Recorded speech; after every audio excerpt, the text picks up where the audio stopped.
విజయవాడలోని రామోజీ రావు సంస్మరణ సభలో హిందూ ఎడిటర్ ఎన్ రామ్ మాట్లాడుతున్నారు. లైవ్ లో చూద్దాం.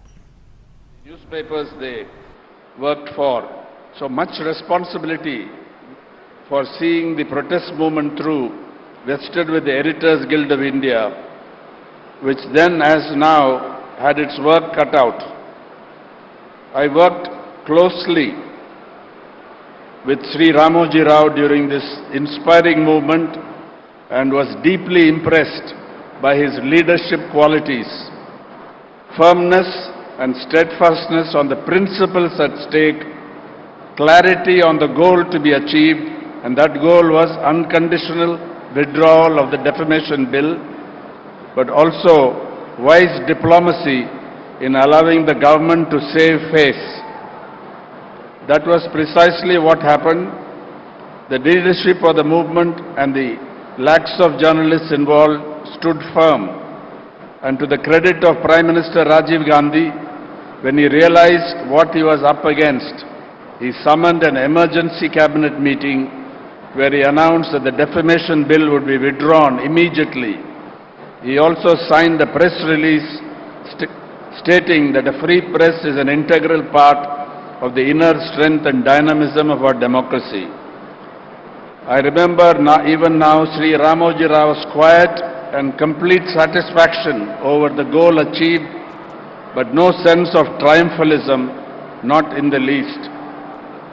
I don't want to spend a lot of time going into the founding of ENAD in 1974 in Visakhapatnam, but it was a transformational moment because innovation, the embrace of new technology, combined with an uncompromising pursuit of high production values and excellence in reporting, particularly ground reporting on the field.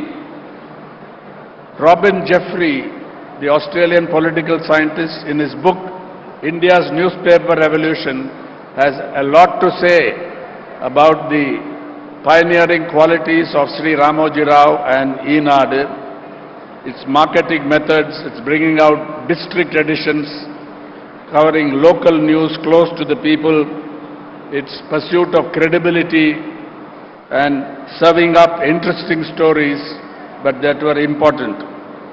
But this, I think, was a transformative contribution to India's Indian language newspapers, and subsequently, as everybody knows, he went into television, ETV.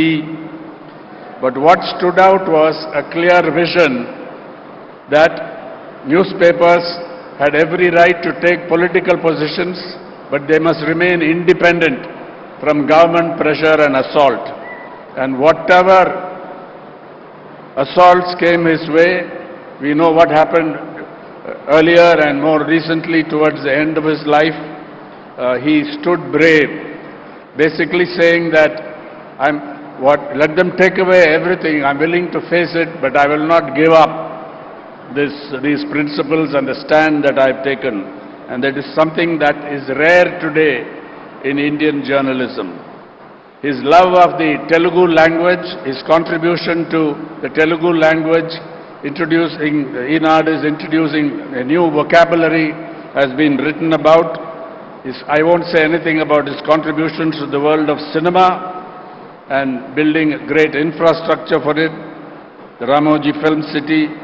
But above all, for me, what I want to highlight here in the few moments allotted to me is that he stood for an independent and upstanding press and media and news media. He believed in the credible information function of journalism. He believed in its critical investigative function.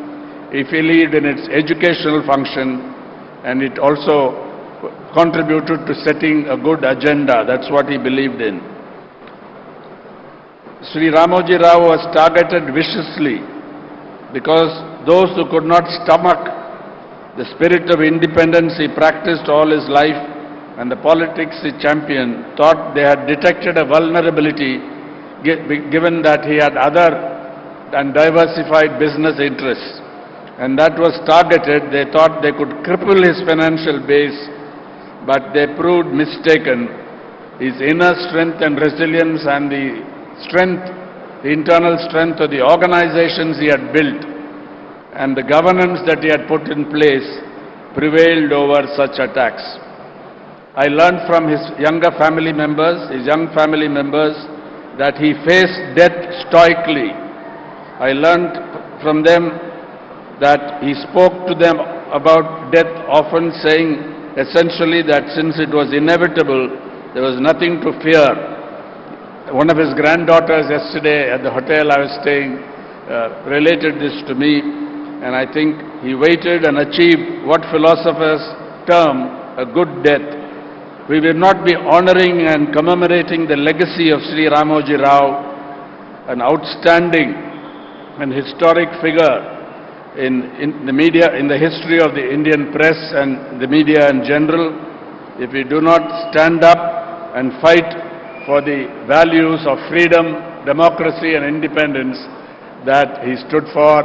And I particularly look forward to the veteran political leader, Chief Minister Chandrababu Naidu, for supporting, that he will support this, and wherever the press or the media or journalists come under attack from, for example, from anti-terrorism laws or laws claiming to protect national security, he will stand up in support. He will support this cause. I think he believes in it, and we are hopeful on that note.